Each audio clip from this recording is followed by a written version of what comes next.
Bon, ça c'est l'avenir qui nous le dira. Je ne sais pas comment répondre à cette question, mais je préfère vous dire d'abord, Christian Lusakoueno, qu'il y a quelque chose que je n'avais jamais soupçonné avant d'arriver au pouvoir.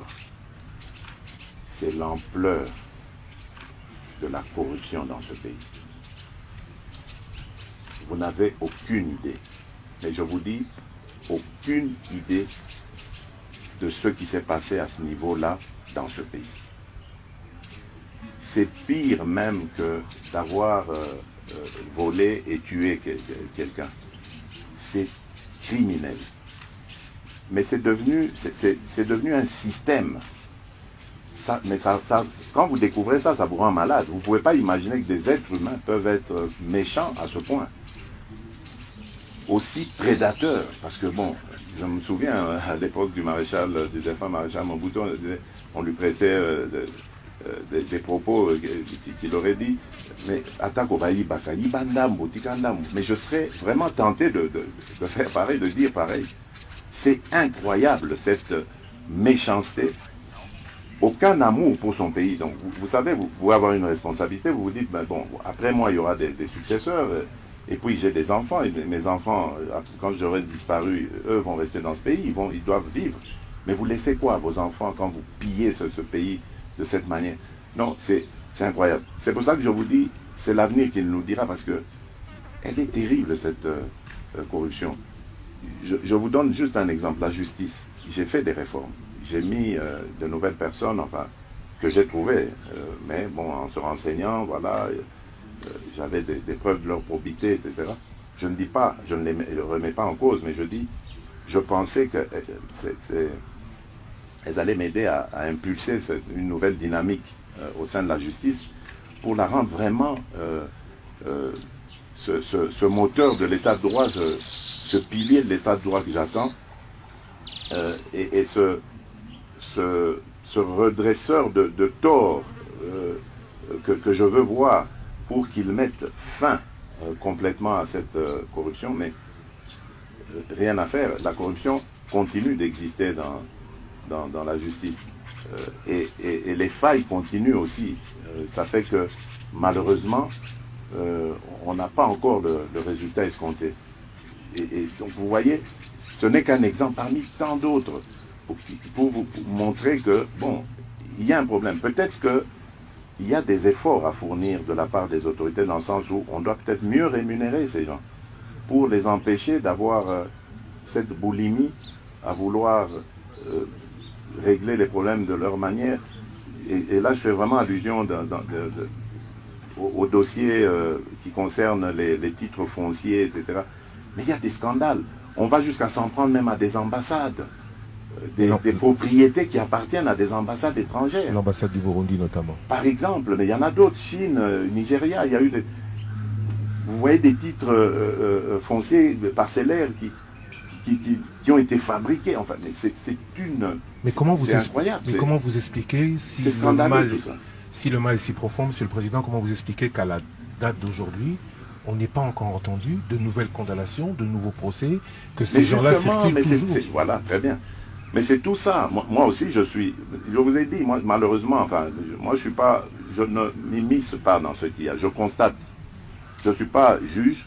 Je n'ai pas à leur dire ce qu'ils doivent faire. Je ne sais pas leur dire ça. C'est eux qui sont mieux qualifiés, plus expertisés que moi pour le faire. Donc, c'est eux qui doivent. Mais moi, je pose ces problèmes. Ces questions, je les pose en disant, mais c'est pas normal. Et d'ailleurs, même quand on arrête des gens, parce que bon, je vois, il y a eu quelques sensations, des gens arrêtés, condamnés.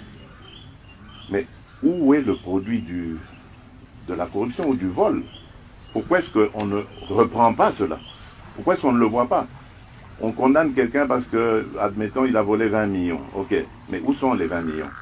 Même s'ils ont été transformés en biens matériels. Mais il faut saisir ce bien matériel parce que c'est un bien mal acquis. Mais on ne le voit pas. Donc, il y a un problème dans notre justice. Il n'y a pas de restitution. Et tant que la justice ne fonctionnera pas comme nous y attendons, mais les résultats, tout le reste en pâtira.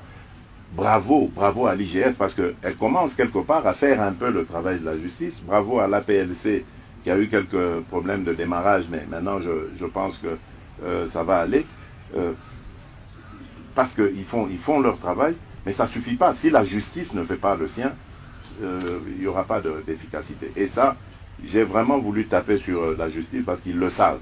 Tous les magistrats, les responsables que j'ai mis, ils savent que je ne suis pas content, satisfait de leur rendement actuellement et que j'exige beaucoup plus de leur part.